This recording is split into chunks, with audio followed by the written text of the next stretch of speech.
You feel this nervousness on the phone there? Sir, I've been trying to make an urgent phone call up there. Well, I don't think it's something I want to do on an overseas phone. You gotta make some phone calls. Hang up the phone. Prank caller. Prank caller. Ladies and gentlemen, welcome once again to Packernet After Dark. This is the call-in show, the Packernet Podcast Network. If you'd like to call in, if you'd like to participate in the show, please feel free to do so. The phone number here is 608-501-0718. New callers go directly to the front of the line. I'm such an immature child. During the intro, for whatever reason, Poopy Pants just jumped into my head and I started freaking giggling like an idiot. But anyways, what do we got here? Beer cheese. We got a lot of beer cheese. So what's going on, beer cheese? Why is the play button not showing? Here we go. Hey, Ryan, Beer Cheese Benny here. So the other day I was trying to do like a mock draft, you know, where, I don't even remember what site it was on. It was one of the more better ones in my opinion. I think mock draft database maybe? Anyways, so it was like, I did it, I was trying to see like, okay, what happens if like I draft for every team, like I go all through it, right? And, I just kind of went through it, thought about like what I've heard, and also like kind of just went with what the thing suggested, like the suggested pick, for most of them, not all of them, but I was like sitting there doing it, and I'm like, wait a minute, there's no way this guy drops this far. But then I was also coming to thinking, like, because that kept happening, I'm like, wait a minute, I'm like, this could totally happen. Like, guys that you think aren't going to get dropped this far might, because, like, other teams have these needs, and I'm sitting here thinking, man, I think the Packers have a good chance at getting some really good players, man, even in the second round. And it's just kind of crazy, like, when you try to do that. Like, I mean, obviously the teams, you don't know what the actual teams are thinking or looking at, but if you just do it solely on need, or whatever the thing says that they need, the mock draft, dude, it's kind of tough, man. And I think this is where I realized it's like so many teams are going to pass on so many good players, so I don't want to hear it from any of the freaking whiny baby Packer fans. But anyways, let's just hope that when we're drafting at 23 that some guy is miraculously there that shouldn't be, and we get him, and hopefully it's, a deep threat wide receiver, or I'm really thinking we should not go wide receiver round one, only because of the D-line and edge talent that's there, and the drop-off from there would just be so drastic. But I really think we should attack D-line like the first two rounds, maybe even just get a receiver in the third round. And, like, maybe one of those guys will just drop and, land in our lap in the third round. But, yeah, that's kind of what I'm thinking. Unless, of course, we trade for a receiver, which there's not really anything out there, so I don't know. But let me know what you think. Let me know what you think about how we should draft, and really what you think the order should be position-wise. All right, see ya. It was bad timing considering my massive rant from, I believe, this morning's podcast about we have to stop pretending that the way that we draft is based on what position we want first. With that said, kind of getting back to your first part, talking about how guys could fall based on need, I do think that's one of the actual benefits of doing mock drafts, as much as they're mostly useless and just kind of for fun. Which is why it's super obnoxious when everybody's like, that'll never happen. I've done 5,000 mock drafts. It's like, yeah, well, you're an idiot, so it doesn't matter. I think your mock drafts mean anything. It's ridiculous. And then, of course, when what you're saying would never happen actually happens because you're dumb, rather than just saying, oh, I should learn something here. This is a learning moment. They say, no, I'm not dumb. I was right. This person's just extremely dumb for actually doing the thing that they shouldn't have done. It's the cognitive dissonance is just shocking. You cannot learn anything if you're never willing to admit that you're wrong about things, and if you're never really willing to unlearn things. I'm not talking to you anymore, beer cheese. It's just I'm spending too much time on social media is the problem. I have my little X Pro thing where you just have your little dashboard, which just people that I put on these lists, I need to just stay there and stay off of like the main thing because the stupidity is just insane. Not even Packer stuff. I'm talking about other stuff at this point. I just sit there and scroll in amazement at just people and how it's just like so many people have never graduated beyond like the nana boo boo phase of life. They just like add in more swears and big words, but it's basically just nana boo boo. It's pretty wild. But no, getting back to the main point, one of the actual benefits I think of mock drafts is kind of looking at need and saying, this guy might actually slip a little bit. I will say that there are limits to that. A lot of times, if you go too strictly based on perceived needs, even if you're, sometimes you're using like their top 2 or 3 needs, not always just their top need, you still have some guys fall. The problem is you're not going to have like the number 7 prospect, and this is what happened with Teteroa McMillan with my mock draft, although, again, there's a question of where is his actual, or who values him where. But let's just say there is a consensus. Every single team in the NFL has them as exactly the 7th prospect. He's not making it to 23. I don't care what the needs are. Somebody is going to say, to hell with the needs, this is way too good of a prospect to pass up, or somebody's going to trade up for him. So, yeah, I think people can fall. I mean, that was kind of the Aaron Rodgers situation where it was a weird, there was a window where he could have been taken and none of them really wanted him. And then there was sort of the secondary window of nobody here needs a quarterback. And so he kind of passed through the first window for whatever, better quarterbacks or different needs. And then there was sort of the secondary window of, teams that just don't need a quarterback are not going to draft a quarterback. But generally speaking, especially for premier positions, there's going to be some kind of a limit to that. So it kind of goes both ways. Some people, they'll never fall. It's like, well, they could fall, though. And on the other hand is, well, I looked at the needs and nobody needs them, so this, number 5 prospect made it to 31. Like, that's not going to happen. It's a balancing act. Play. Hey, Ryan, Gucci's thing again. Hopefully this is not my last call because I hope that it's not. Later on today the Packers do something pretty cool, for the day like a trade or something. For the day it is. Let's say we get Trey Hendrickson. Anyways, listening to Packernet After Dark, you're talking about the draft. You're probably not going to go, but maybe like the final day, which I think you should totally do, by the way. Because like you said, nobody's going to be there. Nobody really cares that much. No. I mean, I'm sure there actually will still be a lot more people than you think, but I think there'll be. I was going to fly up. I don't know where looking at 4 different screens. I love having 4 screens, but it's like, where is the thing that I need?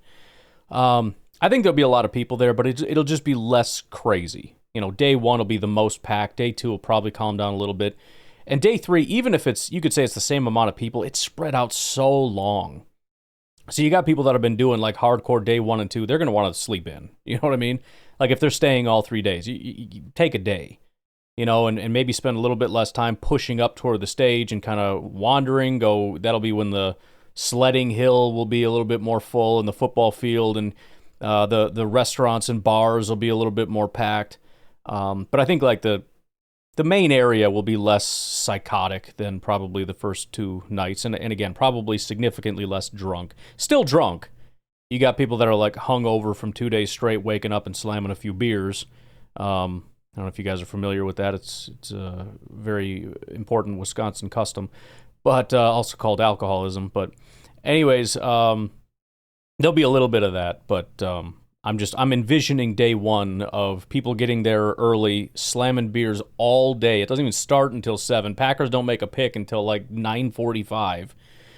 And everyone's pretty well blackout drunk, and you can't even see the stage. And, if I were there, I'd be freaking tired, and my family, if anybody came, would be tired, and it would suck. It would just be the worst. But, it's conflicting things of once it passes, I'm going to forever regret not going.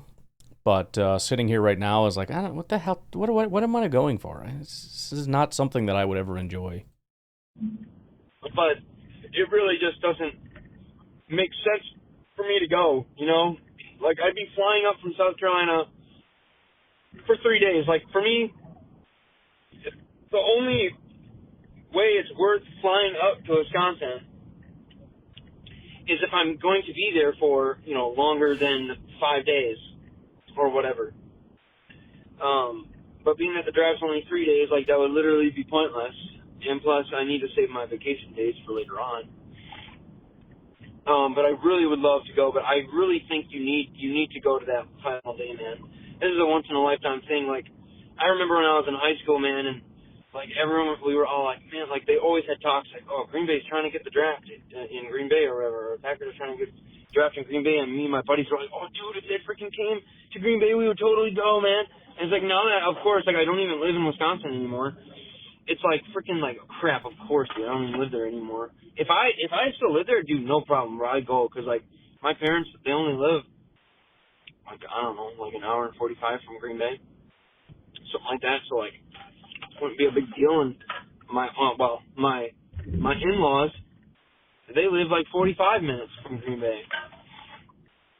So it really wouldn't be a big deal, but I really think you need to go, man. Like, go with your son or something, like, on the final day, and, like, but this is really what I was going to tell you is, if you're not going to go, obviously, the first 2 days, I totally understand, and that totally makes sense to me. I would love for you to have a live stream that I can, like, go into, and, like, you're talking about, like, like, who's off the board and stuff, like, oh, the Packers might pick this guy, or I think they should do this, or whatever. Maybe you could do it with Clayton, although Clayton's doing his own thing really at the draft, I believe, so that wouldn't make any sense. But I would really love it for you to do a live stream now. I really would like that. And so, do whatever you want. Just a suggestion. I hope everyone has a great week. It's Monday, and hopefully the Packers get somebody cool or get some draft picks. See you. Yeah, I've mentioned all the upsides of going on day 3. The downside is it's hard to even stay engaged from the comfort of my own home. I don't know. I don't think I'm going. And yeah, I've done a live stream every year for the last, I don't know when I know I did it for Rashawn Gary, so that would have been 2019. I don't know if I did Jair in 2018. I can't remember. So since 2018 or 2019, I've been doing live streams. So I'll probably have to do something. Maybe I'll get me and the boy down here, and we'll do some draft day extravaganza type stuff. We'll see how it goes. But either way, I mean, I'm not trying to be a downer. I'm very excited about the draft. I'm jacked up. I guess I'm upset that I'm not excited to go to the draft, because I've been excited, and as it's getting closer, which I kind of thought would happen, it just feels more like a daunting chore than something I want to do. Let me turn this off. Wife came downstairs. I opened that door, man, and it's just freezing in here, so I got to turn the heater back on. But I'm excited, man, and I do like hanging out with you guys. So it's fun when you got like a group of people hanging out. It's a daunting task, man, doing the draft. Especially day 3 is a grind, but it's fun. I'll be here, so the heck else I got to do. Why don't we take a break? We'll come back with Daniel from California. Hey, Daniel from California. Sure. Just my moment of pettiness. I hope Aaron Rodgers goes to the Giants just so he has to, even though he would still play, even if he went to the Vikings, he'd still have to play. The Vikings are good either way. If he was good on the Giants, they'd be a little better. Potentially good enough to beat the Bears. They're on a 4th-place schedule. The Giants are the 4th-place team. So you'd have them, or there are 2 random 4th-place finishing games. They'd have to go against the San Francisco 49ers, the Giants with Aaron Rodgers, and then who's the other team? It would be seeing and drawing right now. He's already played the West. Oh, it would be the South. It would be the Panthers. So hopefully the Panthers are better with Bryce Young. Mm-hmm. Is that right? Why does that name sound wrong? Whatever it is that quarterback's name is, but hopefully he's playing better. But yeah, I just want them to. Like, I hate Ben Johnson so much. Just throwing shots at Matt LaFleur. Yep. Like, that's a freaking team, man. They just bother me so much. I'm not even bothered by the Lions and the Vikings. They look like they're going to actually be really good again. But, like, just the Bears, they just bother me. And it's so funny because the Vikings have a chance to be legitimate, like, rivals or even Sure. a team that is going to be a problem for the next 3 years where we're going to be looking at them, possibly, who knows. But just the Bears, I just hate them. I don't even care about the Lions. But, yeah, we got to take back our division. I know it's about Super Bowls, but we have to do better. Go Pack, go. Well, the odds just got a lot better. It looks like Aaron Rodgers will not be going to the Vikings. The Vikings officially shot that down, which I do think is the right decision. Like I said, I think the best marriage was Minnesota, but I don't know that it's the best plan with J.J. McCarthy, because once Rodgers is in, it's kind of hard to turn away, especially if there's any level of success, and then it becomes similar to Jordan Love, where you kind of get to the rubber meets the road, where we started hearing rumors about Jordan saying, you know, I'm not doing this again. Like, I'm ready to start, and I don't want to. You got to make a decision, him or me, kind of a thing, and that got scary. It was the same with Rodgers and Favre. I was really scared we were going to lose Rodgers because Favre was screwing around so much. So that was probably a good decision. Now it's the Steelers and the Giants are the two main teams, which, as I've said before, retirement really is Rodgers' best option. But as far as actually going somewhere, the Steelers make the most sense, but I don't think the Steelers want him. I mean, we've already heard multiple instances of players really not sounding very interested. One of them, directly said, stay away. And now we've got one of the other players, I think I'll play it on tomorrow's podcast if there's time, but kind of doing an interview and just basically having, not directly, but indirectly just sounding like there's no excitement, and I'm not trying to recruit that guy. I don't really care. You either want to be here or you don't. Like, make up your mind. I'm not going to sit here and beg you. So I don't think the Steelers want him, and the Giants are just terrible. I mean, why? I don't know. It's tough for Rodgers because he believes he's still a great quarterback and he wants to prove it. I don't think he has an option to prove it. And if he's going to be so stubborn as to go anywhere that'll have him, he's going to go to the Giants. And who knows? Maybe something miraculous could happen. But that team is like the laughingstock after what happened with them getting rid of Saquon and getting rid of Xavier McKinney. They are the butt of all jokes right now. And they did that so they can invest in the quarterback that became like the Vikings' number 3 quarterback. And now they got to look for a new quarterback, and that quarterback is what, Aaron Rodgers? Even for the Giants, it's stupid. Just don't, dude. Come on. There just aren't any teams right now that make sense, in my opinion. Maybe some surprise team will pop up that we haven't been talking about, but right now it sounds like it's Steelers, Giants. And again, I just don't think the Steelers are going to work. I don't think Tomlin is going to work with, he is sort of the alpha, right? He is the leader of that team, and Rodgers has a reputation, and he's not going to be told what to do. You saw how Saleh basically got walked all over by Rodgers. It was pretty pathetic for the reputation I thought Saleh had as like a tough guy. Rodgers would pop off on the sideline. You'd see him tuck his tail between his legs. Mike Tomlin's not going to do that. So I think retirement, that's got to be the thing. I don't know what else you're going to do. I really don't. Dear Ryan Schlip, after serious consideration, we regret to inform you we must reject your application for Vice President of Promotion and Marketing for the NFL Draft in Green Bay.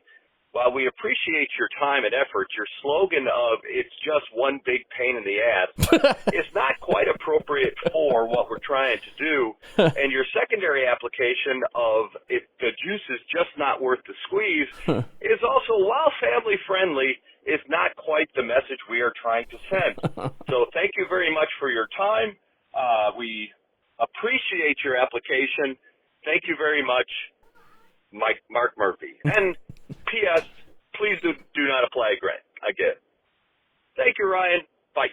That's pretty funny. I'm not going to lie. That's also, now that you mention it, sorry to the Packers for poor Mark Murphy's been putting in decades of work to bring the coolest thing that's ever come to Green Bay, and I'm sitting here like, I don't know, seems pretty stupid. It's not, listen, I'm happy for people that are going. Just like I'm not going to a game. I love that people get jacked. I want people to go. I want the stadium to be filled. I want people to have a good time and buy jerseys and do all that stuff. That's just not for me. I don't buy jerseys. I don't go to the stadium. I don't know. I don't do all that stuff. I watch games in my house. That's it. But I am super excited that the draft is in Green Bay. I'm super excited to see the videos and the pictures that come out from all the people on social media, all the Packernet people that are going to be there, like internal Packernet as well as just listeners. Can't wait to see what kind of festivities they got there. And who knows, maybe I could be sold on day 3. If day 1 and 2 are cool enough and they've actually got enough going on as far as, like events. I think that was one of the things that kind of turned me off to it was when I looked at the map and I was like, that is a tiny little area there.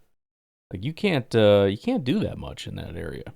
But maybe it'll extend well beyond and there'll be all kinds of stuff going on and it's a bigger area than it seems. I don't know. But yeah, that was funny. It was funny, TJ. Hey, Pack Daddy. Happy St. Patty's Day. Thank you. Just wanted to call in and... I accidentally wore green on St. Patty's Day, so that's what always determines if I'm wearing green on St. Patrick's Day is if I just accidentally happen to wear green because you guys know how I am at this point. I'm not going to deliberately pick out something green for St. Patty's Day. I'm just not. Give you my thoughts after listening to your most recent podcast where you break down every mock draft pick. Mm-hmm. And showing who's got the highest concentration of players in the certain rounds and stuff. And it made me think, I would be really willing to see Goody possibly trade back out of the first round to acquire more picks and hopefully maneuver in a way to where he could possibly have 2, maybe 3 second-round picks, because I feel like that's a sweet spot. And I feel like it gives them a much higher odds to get some great players.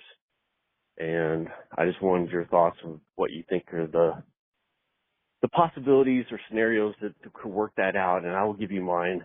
I think if he does trade back and he acquires another second-round pick, he uses possibly either a round from next year or a player to be named later in a package deal to acquire another second-round pick in hopes of getting more closer to the top of that round rather than being at the very, very back.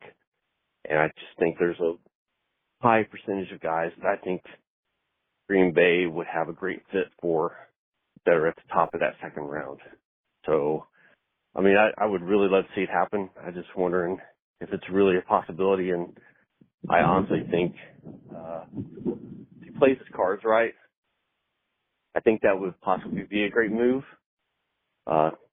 He's had multiple picks before, and he's hit on one and missed on the other, and the jury's still out on the Quay Walker and Devontae Wyatt combo in the first round, but I just kind of feel like the second round is where it's at, and I would love to see him have a shot at maybe 3 players in that round and just go all in this time around, because it's just, it's how Goody does it. Goody does things that we just didn't see happening. We just never saw Quay Walker getting picked.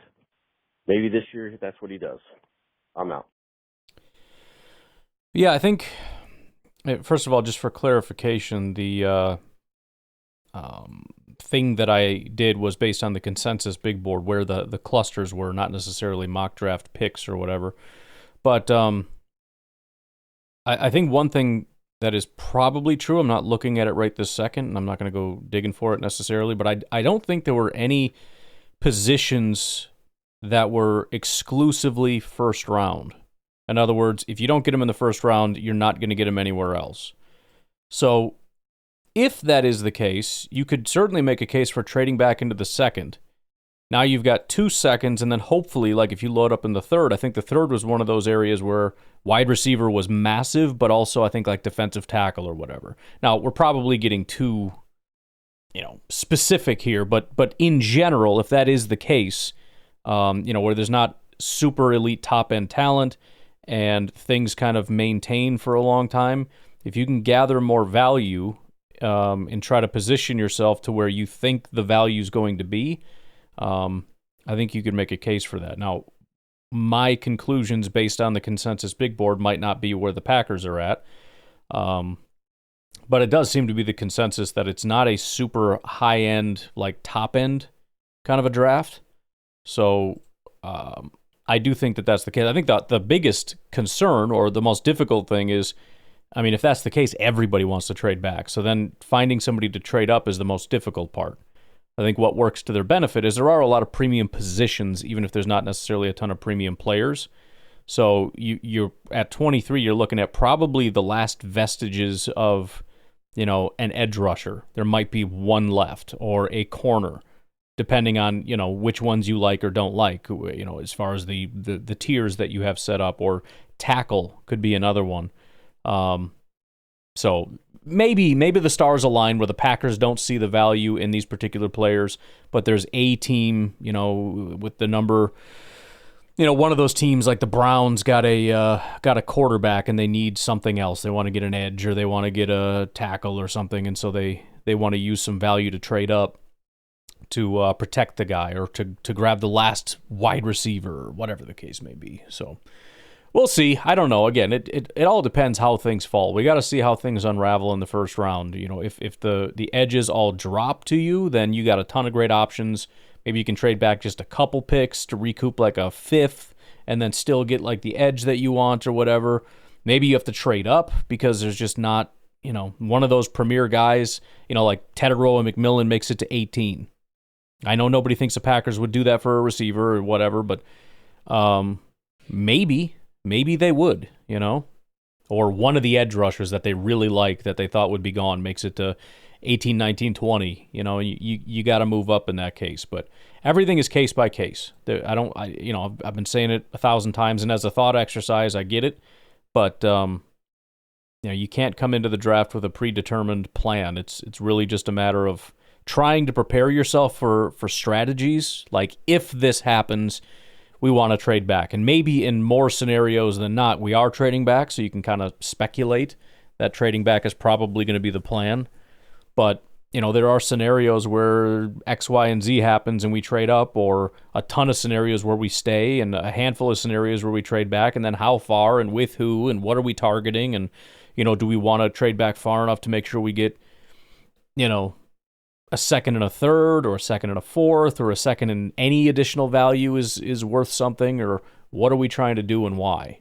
This is what the GMs and their underlings do for months, is just war rooming stuff. They pretty much have their boards pretty well set.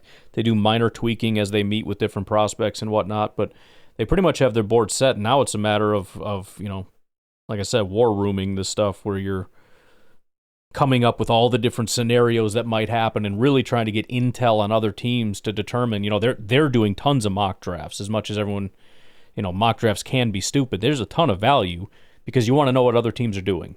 And you want to hear the phone calls and the conversations and who wants to move where and when and how we can manipulate that in our favor and all that stuff. But, yeah, we'll see. All right, let's take our final break. We've got a little bit more beer cheese, and we'll see where we go after that.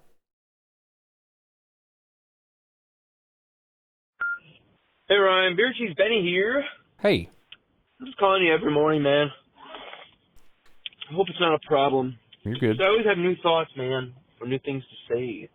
But anyways, now it's really looking like Jair is going to be gone, man. I mean, I don't know. Like the other day, I was thinking, yeah, I think he's going to stay. But now I think he's going to be gone, dude. And honestly, the Packers are trying to get something out of him. And if they can just get especially in the offseason, but just pretty much in general, like the media does a very good job of doing that sort of yo-yoing things. It's why, and I fail at this all the time, what we should do is really wait for information, right? Wait for more concrete information as opposed to coming out and saying, this is what's happening, and here, look at this. But what happens is stuff comes out, and it's immediately like, here's why. I just figured out why. I got it all figured out. Now I know the truth and all this stuff. And then you find out that that's really not the case, or that's not what was even said, or it was misinterpreted, or whatever the case. And so, yeah, you get this, Jair is leaving was kind of the first thing, right? Because of Jair's reaction and because of all this and that. But then there was that little note about, well, they haven't started shopping him yet, which, to me, that didn't mean anything, but to a lot of people, that was like, oh, dang, he's staying, all this stuff. And then, a little bit later, it comes out and it's like, oh, they're definitely going to, or whatever the quotes were. I don't know. It's just this constant yo-yoing.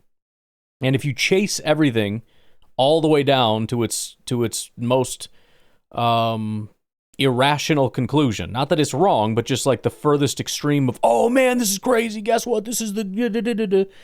You're always going to find yourself just yo-yoing 24/7, and it gets to be ridiculous. And like I said, I participate in that all the time. But you see news, and like the first thing that comes into your head, you run out there, and it's like, oh, look what happened. Gotta just wait. You gotta wait. You never know. Things come out misinterpreted, misquoted.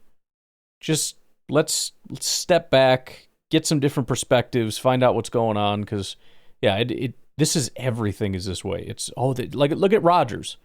Oh, he's going to retire. Oh, he's going to the Giants. Oh no, he's going to go to the Steelers. He's definitely going to the Steelers. Oh, it's the Vikings. Oh, it's almost done. The deal's almost done. Here we go. Oh man, the Vikings are on the verge. It's about to happen.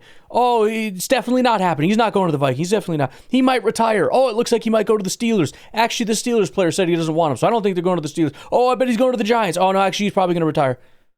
Good Lord. There's nothing wrong with keeping up on the news, which is what I'm trying to focus on, is this person said this. But, I mean, if you just, like, fully immerse yourself and believe every report to its, take everything that's being said and say, this is what's happening, man, you're going to be ping-ponging around like crazy. Something out of him, extra picks. I wish we could dip in at least into the fourth round with in terms of, getting picks out of him. At least that would be nice, because then you can get like a good special teamer, or like even like with the way this draft is, you can get a nice plug and play guy, like for the defense or something, or even some depth.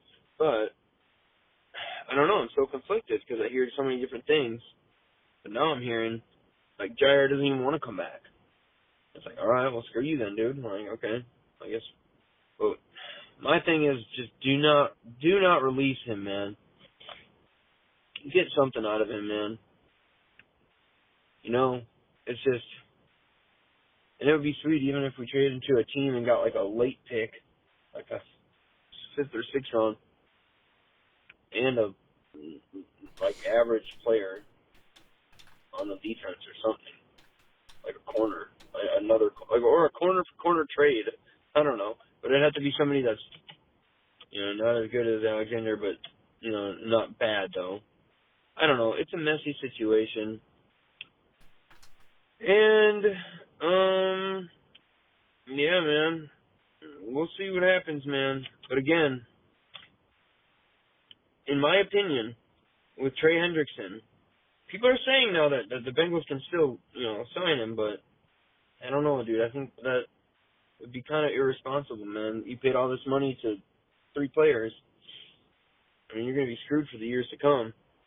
And now that they've waited so long to even do anything, I feel like Trey Hendrickson's value is down because they waited so long to make a deal already. And it's, we're in the, second week?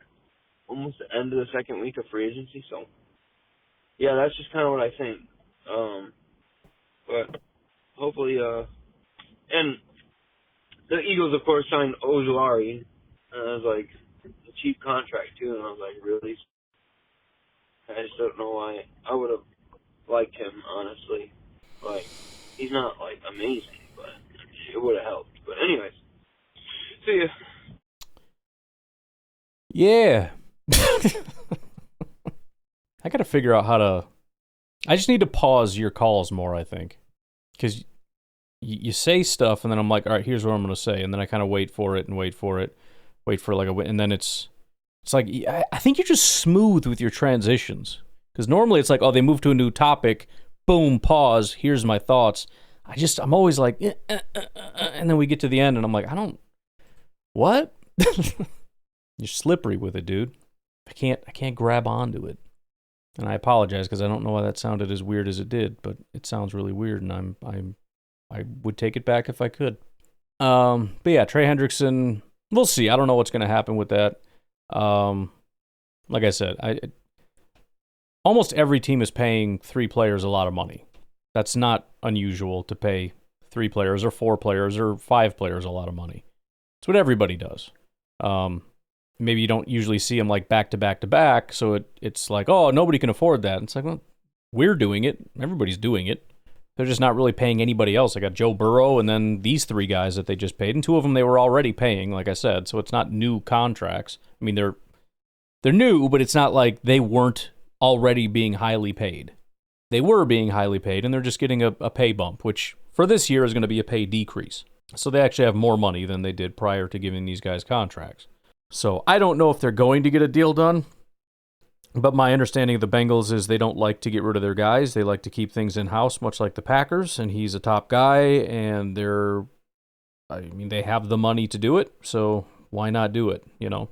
As far as being screwed in the future, I mean, they're only screwed in the future if they got a bunch more people that they need to pay, but who else do they need to pay? That team sucks. And Trey Hendrickson's going to be out of the league in a couple years. So unless there's somebody like next year that needs massive money that can't be spread out over multiple years, it has to be like a 1-year massive deal before Hendrickson's contract goes bye-bye because he goes bye-bye. They're going to be fine. As unfortunate as that reality is, it's just the way it is. Hey, Brian, Beer Cheese Benny, one more time today, unless something crazy happens. Did you call me Brian? Like I've been saying. Man, you've really changed my mind about what free agency is about. And come to think of it, you're absolutely right. Free agency is not about adding or trying to get better, per se. It is, but it isn't. Basically, from what I gather is, teams are only doing stuff in free agency if they've lost players in which they need to, fill the position. And I'm thinking about it, okay, what was it like last year when we got Jacobs and McKinney? Why did we do that? Well, we weren't going to sign Aaron Jones back, so we needed a running back. So we got Josh Jacobs. We didn't have a safety because I don't even remember who even was our safeties. They were pretty bad, I'm pretty sure. What was it, Savage and Anthony Johnson Jr. or some other crap safeties. So we got Xavier McKinney. Right now, do we not have an edge rusher? No, we have edge rushers. So we're not going to go get one in free agency. Now, whether you think that's smart or not is, your opinion. But, again, they drafted LVN, and they always say it takes 3 years to understand, if a guy's got it or not, and so this is the year now where LVN's going to really have to show us something. He's really going to have to do something. And also, Rashawn Gary needs to improve. I really, honestly, just don't see much in him. I mean, he does more than just, it's more about, they talk about this, like, he sets edges and, like, he does, it's more than just, getting to the quarterback. But that's what we need him to do. Last year was very disappointing. We'll have to see. Everything's riding on this year, for the edge rusher position. But, yeah, you've really changed my mind with this whole free agency thing and why Gutekunst has not been signing people. Because we didn't have a need. Now, if he wanted to, you could say, like, okay, he needs to get a corner because we lost Stokes. We got Hobbs, but, we need another corner. So, but I don't know if there's anybody available. But we're definitely going to draft one. We need to draft one, especially if Jair's gone. We need to draft 2. See ya. Yeah, and I wouldn't go so far as to say only. You know what I mean? Like, it's not you only go and get this person if you lose somebody. I wouldn't go that far with it, but if you lose somebody, it does create a bit of a vacuum, right? You have generally a certain amount of players at each position that you want to come into camp with to be able to play with. And yeah, I mean, if you purge like 3 guards, you can't assume you're going to do everything in the draft and undrafted free agency. I mean, maybe, but it might be a good idea to go out and get some. So I would assume, without looking into it, that there's some general correlation between, number one, the teams that purge the most go out and get the most, and number two, there's some level of correlation between the positions that they lose and the positions teams go out and get. Not a direct one-to-one correlation. It's not, one team lost a guard, therefore they went and got a guard. Again, you end up losing more players than you get. And there are going to be instances where somebody went out and got a corner. They didn't lose any corners, right? They wanted to improve in that position. Now, they might end up dumping one. They probably will later. So it ends up working in that same vein. Because usually, when you get to your 53, you have generally the same number of people at each position. There's kind of a range in there. So yeah, I think it's good that we change our frame of mind on these things at least a little bit. That was a good exercise even for me to kind of look at that. Because even I was, and again, some of this stuff is so obvious, and maybe it was obvious to you guys and it just didn't occur to me. But as I'm doing it and seeing how everybody was negative, everybody's losing more, I'm like, where are they all going? It's like, you freaking idiot. You got like 300 people getting drafted every year and 700-800 undrafted free agents coming into the NFL every year, which even if that's, 10% of them make it, you're talking, another 100 people on top of the 250 or what we'll call it, 350 to 400 people joining the NFL every year, and team sizes don't grow, which means you have to lose 300 to 400 people out of the NFL. Gone, kicked out, sorry, no space for you anymore. Purged every year. If you're in the bottom 200 of NFL players, sucks to be you, because you don't have a job anymore. So, yeah, I just, and again, it's not meant to be an excuse for Gutekunst, where, hey, we didn't lose an edge rusher, therefore we can't go get an edge rusher. I think that they were interested. I think that they've been looking. I think they might still be looking, because it is a need. They didn't lose anybody, but like I said, what that might mean on the back end is if you do that, especially if you draft somebody on top of that, which I would still expect them to do, some of our current guys on the edge will not probably be coming back. So whether that's Brenton Cox or Kingsley maybe had his last run, or maybe they make a tough decision with Van Ness. I would doubt it, but you know what I mean? So yeah, like I said, don't take it to the furthest extreme of, we're not going to get an edge rusher because we didn't lose one, but it is still worthwhile to think about. If you don't lose a bunch of people, you're probably not going to be massively aggressive. And if you are, then you have to expect to, at some point, purge a lot of these people. And if there isn't a scenario like with the Packers, where you look and go, oh yeah, these guys are they're just hanging around right now, but they're definitely gone. No, we got a lot of young guys. A lot of young guys that the Packers are going to wait and see that might not and probably won't ever pan out, but you're going to give them an opportunity. You know what I mean? So, yeah, I'm glad that you kind of got something out of that. I'm hoping. I never want to be the only one, because that just means I'm stupid, I'm hoping at least half of you guys are like, oh, yeah, I didn't think of that, because that was my reaction. All right, you kind fellows and fellettes. Is there a female version of fellow? Probably not. Fellettes works. It's like Philly, right? Philly is like it's not a thing people say anymore, but it's probably something offensive. I don't know. Everything's freaking offensive. Why do words become offensive? I don't understand how that happens. Like, this is the word we use, and then 10 years later, they're like, no, we changed it. And if you use that one that we've always used, then you're evil. Like, wait, what? Why is that? Like, because we updated it. And every time we update it, then this one becomes horrible. Like, I don't understand. It's crazy. I don't know. I don't understand these things. I'm just a simple man. You guys have a good rest of your night. I'll talk to you later. Have a good one. Bye-bye.